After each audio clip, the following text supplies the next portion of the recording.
I know you're absolutely thrilled with this outing, but how badly did you want to stay out there? I mean, with everything I got, how many opportunities do you have to kind of go for that, you know? Especially in my career, I feel like it's just starting, so it's like, oh, well, I'm hopeful that I'll have more opportunities, but you never know, you know? Did you try to plead at all? What'd you say? I didn't. They already motioned for the bullpen before I got to him. If he would have walked out to me first, maybe I would have said something, but I felt like I'd already been pulled before I had a chance. So. And where does this rank in terms of thrills in your lifetime? Behind having my kid, behind being married, but definitely up there. And you said you thought you'd be out there until you at least gave up a hit, right? Yeah. I mean, I didn't realize it, but until I turned around, I was at 115 pitches or something. 111, I think. Yeah, I mean, got to be more efficient, I guess, if I want it. What do you take away from a start like this, where you were really effective, but the pitch count goes up? Just being able to execute. Kind of tried to make guys swing at some pitches I really didn't want them to kind of capitalize on anything. So just kind of played smart today and was able to execute a lot of pitches and mix my stuff. So I felt like today was probably the best I've mixed my stuff all year. Did you feel like you were at that many pitches? Did you know the count? No, I mean I don't really feel it I won't feel it till tomorrow, I guess. So that's kind of where I'm at. So as long as I'm out there, I'm ready to go. But I mean, he makes the play, and then I was like, all right, let's do this. However many it takes. So I was just out there competing, trying to throw up some zeros and get a win, and just like everybody else out there. We'll probably go over this a little bit. Sorry, we came in a little bit late. Oh, you're fine. At what point in this game tonight do you sort of get the idea of what's going on with you, or is it really dawning on it?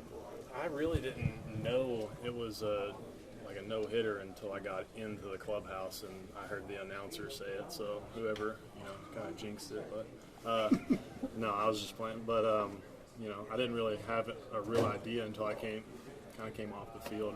Guys were giving me hugs. Usually I get a handshake. So I'm like, what's going on? So then when Schulte comes to get you, it's not like a big shock to you because you sort of know where you're at pitch-wise, and without that awareness, you're just kind of like, okay, this is the game. Yeah, I mean, I felt good. Don't get me wrong, but I didn't. I kind of turned around and I was like, 115. He usually doesn't let me go this long. So, but I mean, I was ready to go. So are you normally that unaware of everything because you're so into the game, or was tonight like being extra into the moment? Or I felt like tonight I was really just trying to be in tune with what I was doing, make a pitch, execute a pitch, 1 for 1, 1 for 2. I was kind of trying to keep count of that. So, and I was trying to be aware of what was happening in the game. I didn't really pay attention to the surroundings as much as I did what the hitters were doing, what Yachty was doing, and trying to bring myself up to par with him out there. was that, I mean, you had those shorter starts, but now you've had a couple really good ones after that. Was this something you're like, okay, this is a new way to go about it, or was it just the routine really worked tonight? Or I mixed, but I just was down in the zone, I executed my pitches down in the zone, so I felt like that's what got me a couple early contact, maybe getting out earlier, a pitch or two earlier, so just kind of kept it on the ground tonight. But that extra staying in tune that you were talking about, was that? Yeah, it's just kind of taking a step back and worrying about focusing on what I'm doing rather than the result of what I'm doing.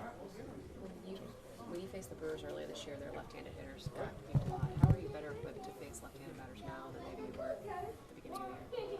Mixed better, I guess. I got in on a few guys, I'm aware that they hit me around a little bit early on, but I feel like you made an adjustment, not just against them, but in general. Yeah, I feel like I've gotten some starting experience under my belt a little bit. I feel like I kind of able to see one thing and adjust to it a little bit faster. I brought up to the big league kind of game pace of play, I guess. Was able to slow it down a little bit tonight. Have you ever been a part of a no-hitter at any level? High school. High school? Okay. Yeah, I think that's as far as I've ever Did you gotten. finish that one? Yeah, I think I had one or two, but I'm from a pretty small town, so yeah. So after you find out that there's a no-hitter in progress that you're a large part of while you're in here, do you watch differently than your normal post-game sort of? No, as soon as I give the ball up to the bullpen, they do everything that they can to win the game. That's what they've been doing all year. I knew nobody's out there trying to, let somebody get a hit or give anything away. And they're going to do the best they can, just like I was out there doing the best I could. So just trying to come away with a win. But back here, you didn't like run down to the tunnel to watch a little bit more or anything. I went through my routine and then went out for the ninth just to watch, and then that's kind of how I've gone about things. Separate of the no-hitter, and this is a pretty big win for you guys against a team trying to catch the division. Yeah. I mean, we're big games all year. You know, it's been a tight race since day one, so got to win them all.